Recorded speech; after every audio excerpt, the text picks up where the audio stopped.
नमस्कार, भाग्यशेष वार्ता डिजिटल मीडियामध्ये आपले सहर्ष स्वागत करत आहे। आज अर्धापूर शहरातील महात्मा बसवेश्वर चौक या ठिकाणी आपण पाहू शकता महाराष्ट्र राज्याचे उपमुख्यमंत्री अजितदादा पवार यांना श्रद्धांजली देण्यासाठी सर्व पक्षीय कार्यकर्ते जमा झालेले आहेत। यावेळी गावातील प्रतिष्ठित नागरिक, ज्येष्ठ नागरिक, सामाजिक कार्यकर्ते, पत्रकार बांधव व तसेच सर्व पक्षाचे कार्यकर्ते, पदाधिकारी, जिल्हाध्यक्ष व सामाजिक कार्यकर्ते मोठ्या संख्येने उपस्थित होते। यावेळेस श्रद्धांजली देऊन बऱ्याच जणांनी आपली बातमी ऐकतात पायाखालची वाळू सर्वांच्या घसरली।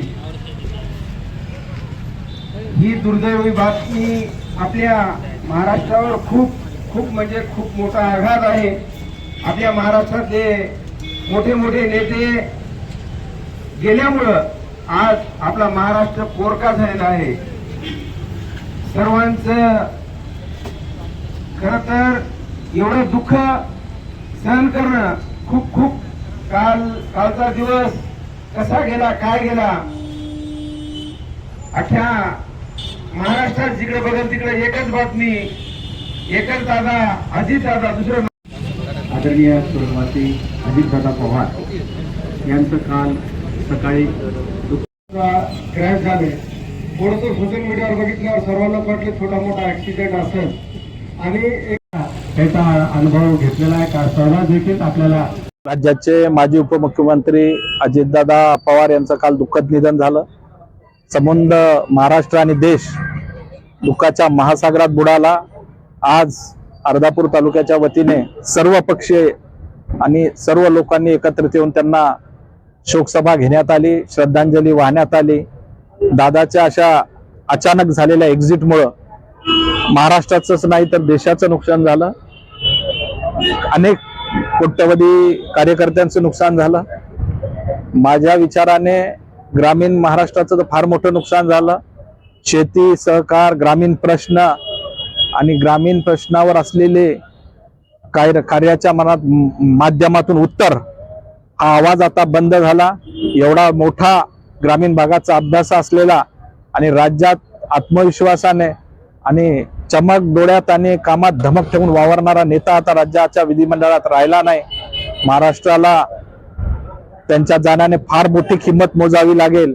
आम्ही अर्धापूरकरांच्या वतीने त्यांच्या चरणी भावपूर्ण श्रद्धांजली अर्पण करतो। चे लोकप्रिय उपमुख्यमंत्री सन्माननीय अजितदादा पवार यांचं काल दुःखद निधन झालं।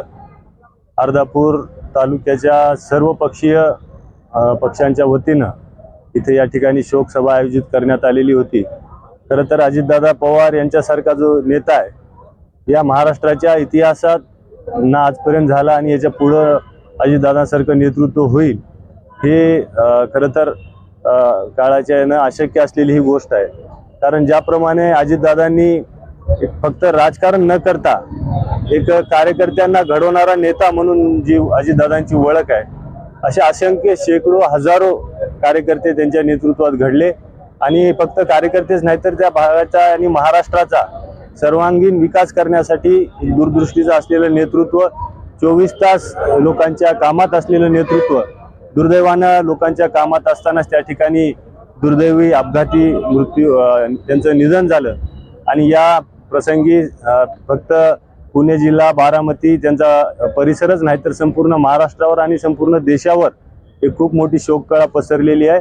आम्ही ईश्वरचरणी एवढीच प्रार्थना करतो की ईश्वर या एवढ्या मोठ्या एवढ्या दुःखामधून पवार कुटुंबियांना आणि बारामतीकरांना आणि संपूर्ण महाराष्ट्राच्या त्यांना मानणाऱ्या सर्वजणांना सावरण्याचं बळ ईश्वर त्यांना देवो अशी ईश्वरचरणी प्रार्थना करतो। आणि आमच्या संपूर्ण काँग्रेस पक्षाच्या वतीनं भावपूर्ण श्रद्धांजली अर्पण करतो।